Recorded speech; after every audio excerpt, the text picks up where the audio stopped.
Today we will discuss network protocols. ಈ ಪ್ರೋಟೋಕಾಲ್ಸಲ್ಲಿ HTTP, FTF, TCP, IP ಇವೆಲ್ಲ network ಪ್ರೋಟೋಕಾಲ್ಸಲ್ಲಿ ಬರುತ್ತೆ. ನಾವಿವತ್ತು HTTP ಬಗ್ಗೆ ನೋಡೋಣ. ಹೈಪರ್ಟೆಕ್ಸ್ಟ್ ಟ್ರಾನ್ಸ್ಫರ್ ಪ್ರೋಟೋಕಾಲ್. ಇದು ನಾವು ಎಲ್ಲಿ ಯೂಸ್ ಮಾಡ್ತೀವಪ್ಪ ಅಂತಂದರೆ ಯಾವುದಾದ್ರೂ ವೆಬ್ಸೈಟ್ಗೆ ನಾವು ಹೋಗಿ ನಾವು ಲಿಂಕ್ನ ಶೇರ್ ಮಾಡುವಾಗ ನೀವು ನೋಡ್ಬೋದಲ್ಲಿ ಸ್ಟಾರ್ಟಿಂಗ್ HTTPಯಿಂದ ಸ್ಟಾರ್ಟ್ ಆಗುತ್ತೆ. ಅದನ್ನು ನಾವು ಒಂದು ಸೆಕ್ಯೂರ್ಗೋಸ್ಕರ ಯೂಸ್ ಮಾಡ್ತೀವಿ. ಬಟ್ ಇದು ಒಂದು ಲೋ ವೆಬ್ ಪೇಜಸ್ನ ಕ್ರಿಯೇಟ್ ಮಾಡುತ್ತೆ.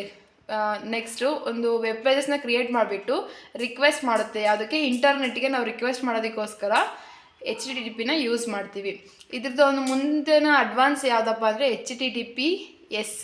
ಅದರಲ್ಲಿ ನಾವು ಮೋರ್ ಸೆಕ್ಯೂರ್ ಆಗಿ ಯೂಸ್ ಮಾಡೋದಕ್ಕೋಸ್ಕರ HTTPS ಅಂತ ಕರಿತೀವಿ.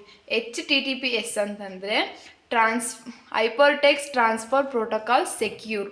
ಅದನ್ನು ಇದಕ್ಕೆ ಯೂಸ್ ಮಾಡ್ತೀವಿ. ನಮ್ಮ ಯಾವುದೇ ಒಂದು ಡಾಟಾ ಇನ್ನೊಬ್ಬರಿಗೆ ವೈರಲ್ ಆಗಬಾರ್ದು ಎಂಬ ಕಾರಣಕ್ಕೋಸ್ಕರ ಸೆಕ್ಯೂರ್ ಆಗಿರ್ಬೇಕು ಅನ್ನೋದಕ್ಕೋಸ್ಕರ HTTPSನ ಯೂಸ್ ಮಾಡ್ತೀವಿ. ಇದು ಬಂದುಬಿಟ್ಟು ನೆಟ್ವರ್ಕ್ ಪ್ರೋಟೋಕಾಲ್ಸ್.